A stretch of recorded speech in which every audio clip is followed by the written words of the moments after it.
श्रीदेवी महात्म्यं वा दुर्गासप्तशती। देवी महात्म्यं श्रीः श्रीचण्डिकाध्यानम्। ॐ पन्दुककुसुमापासं पञ्चमुण्डातिवासिनीं स्फुरच्चन्द्रकलारत्नमुकुडामुण्डमालिनीं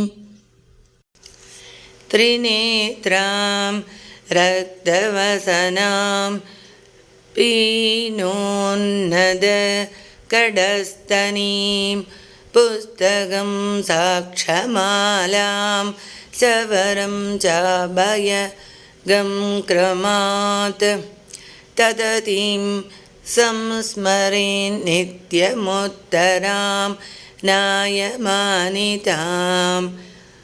या चण्डी मधुकैडपादिदैत्यदलनीया माहिषोन्मूलिनी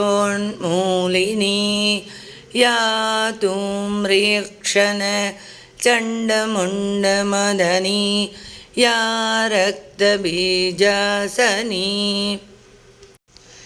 शक्तिस्सुम्बनिसुम्बदैत्यदलनी या सिद्धिदात्री परा सा देवी नवकोटिमूर्तिसहिता मां पातु विश्वेश्वरी। अद अर्गलास्तोत्रम्। ॐ अस्य श्री अर्गलास्तोत्रमन्त्रस्य विष्णुर्ऋषिः अनुष्टुप् श्रीमहालक्ष्मीर्देवता श्रीजगदम्बा प्रीतये सप्तशती पाडाङ्गत्वेन जपे विनियोगदा। ॐ नमः चण्डिकायै। मार्कण्डेय उवाच ॐ जय त्वं देवी चामुण्डे जय भूतापहारिणी जय सर्वगते देवी कालरात्रि नमोऽस्तु ते। जयन्ती मङ्गला काली भद्रकाली कपालिनी दुर्गा शिवा क्षमा दात्री स्वाहा स्वधा नमोऽस्तु ते। मधुकैटभ विध्वंसी विधातृवरदे नमः। रूपं देहि जयं देहि यशो देहि त्विषो जहि। महिषासुरनिर्नासी भक्तानां सुगते नमः।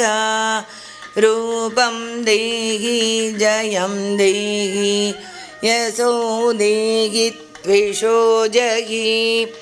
तुम्ब्रनेत्रमदे देवी धर्मकामार्थदायिनी रूपं देहि जयं देहि यशो देहि त्विषो जहि। रक्तबीजमदे देवी चण्डमुण्डविनाशिनी रूपं देहि जयं देहि यशो देहि त्विषो जहि।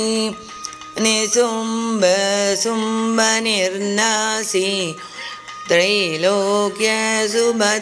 नमः।